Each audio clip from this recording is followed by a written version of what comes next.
Israeli military expands its ground offensive to the south of Gaza, where Palestinians had been told to seek refuge. France remains on its highest national security alert as authorities say they're treating this weekend's deadly knife attack in Paris as a terror plot. Nearly 2 months into the Israel-Hamas war, Israel has expanded its ground offensive into Gaza, days after a week-long truce ended. The Israel Defense Forces say these images show dozens of Israeli tanks in the southern part of the Strip, an area Palestinians were originally told to flee to for safety. Israeli military claims to have hit more than 200 Hamas targets in Gaza, including a battalion commander described by the IDF as responsible for a number of terror attacks against Israel. In Rafah, at the Al-Najjar hospital, Palestinians mourn loved ones killed in recent strikes. Others continue to search for people under the rubble. Witnesses told AFP they saw dozens of Israeli tanks as well as armoured personnel carriers and bulldozers near the southern city of Khan Yunis. The Israeli army has been airdropping leaflets telling Palestinians there to flee to other areas. Despite warnings, drone footage shows crowds of displaced people near the main Al-Nasser hospital. 3 commercial ships were attacked while crossing the Red Sea Sunday. The USS Carney, a U.S. warship, assisted the distressed cargoes. The U.S. Defense Central Command Center says the attacks came from Houthi-controlled areas in Yemen. Houthi rebels say they had targeted 2 Israeli ships in Bab al-Mandab, one with a missile and the other with an explosive-laden drone. But Israel has denied having any links to the 2 commercial ships. There have been no casualties, but both ships suffered minor damage, as well as a 3rd vessel, which Houthi rebels did not claim responsibility for. The U.S. says all 3 have links to 14 nations. Israel accuses Iran of being behind the actions of the Yemeni rebels. The Houthi has declared war on Israel following its war with Hamas. Sunday's attacks could represent a major escalation in the conflict that could expand further in the region. Floral tributes have been placed in the scene of the deadly knife and hammer attack that took place on Saturday night near Paris's Eiffel Tower. French authorities are treating the incident as a terror plot. The suspect, who it's now been revealed had previously been convicted of planning an attack, had pledged allegiance to the so-called Islamic State in a pre-recorded video. L'information judiciaire qui avait été alors ouverte à son encontre avait permis de démontrer qu'il était issu d'une famille sans aucun engagement religieux et qu'il s'était converti à l'islam à l'âge de 18 ans en 2015 et qu'il avait très rapidement versé dans l'idéologie djihadiste. French ministers held an extraordinary meeting with Prime Minister Elisabeth Borne on Sunday. A German man died and 2 others, a British man and a French national, were injured in the attack. Writing on X, French President Emmanuel Macron, who's at the COP28 summit in Dubai, sent his thoughts to all those affected by what he called the terrorist attack. Police are maintaining high visibility in the capital. The attack comes less than 2 months after a teacher was killed in a knife attack at a high school in the northern city of Arras, prompting the French government to put the country on its highest level of national security alert.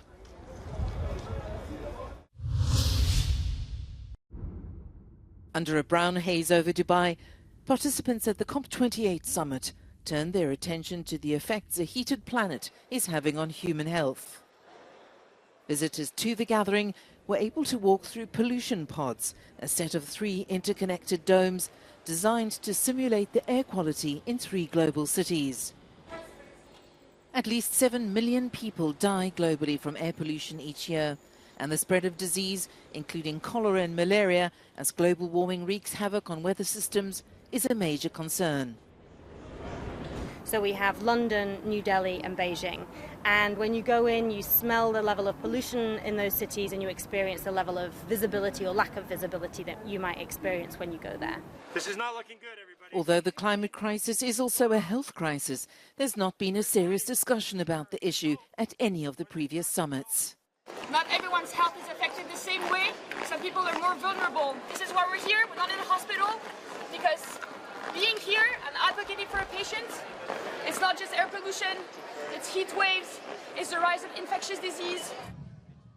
While world leaders meet in Dubai for the climate summit, there have been rallies and protests in several major cities across Europe demanding urgent climate change action.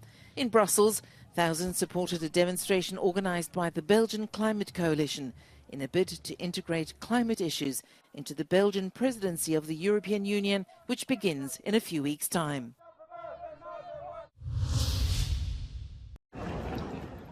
The United Nations Climate Summit, taking place in the United Arab Emirates, has a very clear objective: to put the planet back on track with the goals set 8 years ago by the Paris Agreement. They're calling this the COP of action, where we need to get down to the dirty business of cleaning up our addiction to fossil fuels. And we have seen a move in that direction with this new goal of tripling renewable capacity by 2030, which expert analysts tell me will make a big difference. But what about sectors that you hardly ever hear about? Cement production. That represents 8% of greenhouse gas emissions. At the moment, you can't make cement without producing CO2. But I met a Swedish company who say they have found the solution. And we've been able to do this by, first of all, replacing virgin limestone as the main ingredient. Virgin limestone being responsible for about 60% of the CO2 emissions in cement production. The remaining 40% is being eliminated by our unique chemistry, allowing us to have a much more energy efficient process where we electrify the production. Thus, going from 850 kilos of CO2 emissions per ton to close to zero. Well, that cement can be used in new buildings once they can manage to ramp up production. But what about the old buildings that many of us live in and work in Europe? Can they be turned into carbon neutral buildings? Well, according to a Belgian expert I spoke to earlier, yes, they can. It will depend on the context, of course, and you see that it's very easy to build a positive energy building right now. So the technology is there, but it's about renovating the existing built environment. And there I do see possibilities on the short run to look for this large-scale electrification, integration of renewables, but also increasing energy efficiency. The possibilities are here in Dubai. Cutting polluting emissions is possible.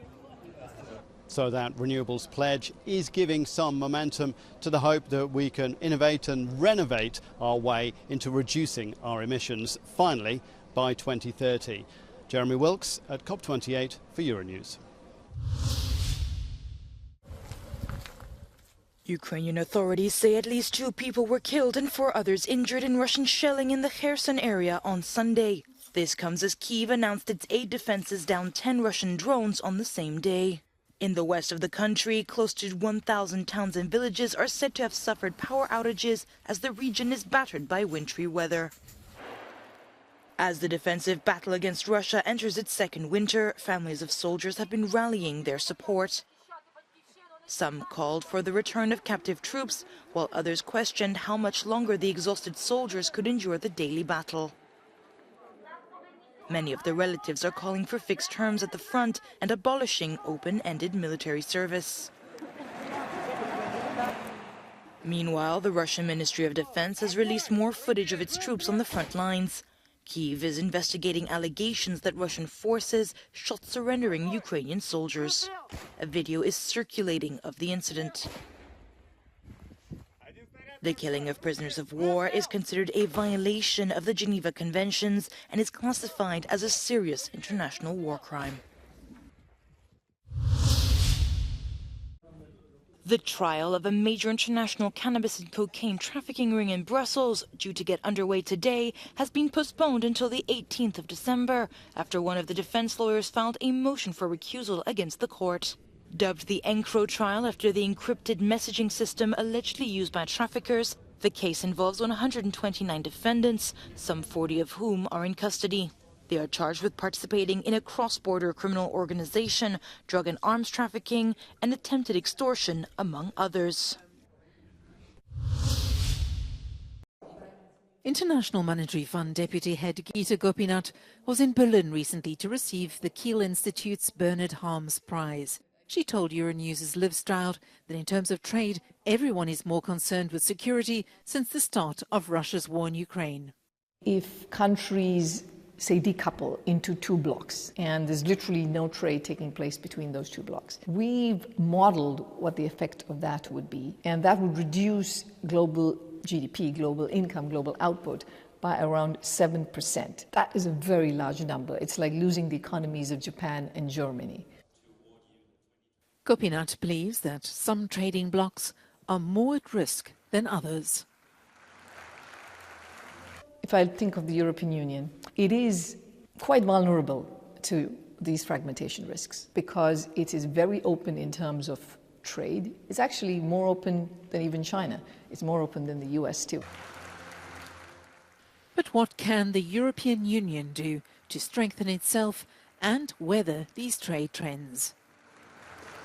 The benefits of having deeper single market is that would bring along more capital for the EU to invest in very important transitions that the European Union is going through, including the green transition, including digitalization. That requires a lot of investment. So if you have the capital markets union, you have the banking union, that will release the capital that's needed to be able to have a lot more increase in productivity to make these green transition happen, and that's good for everybody. Thank you. Thank you so much.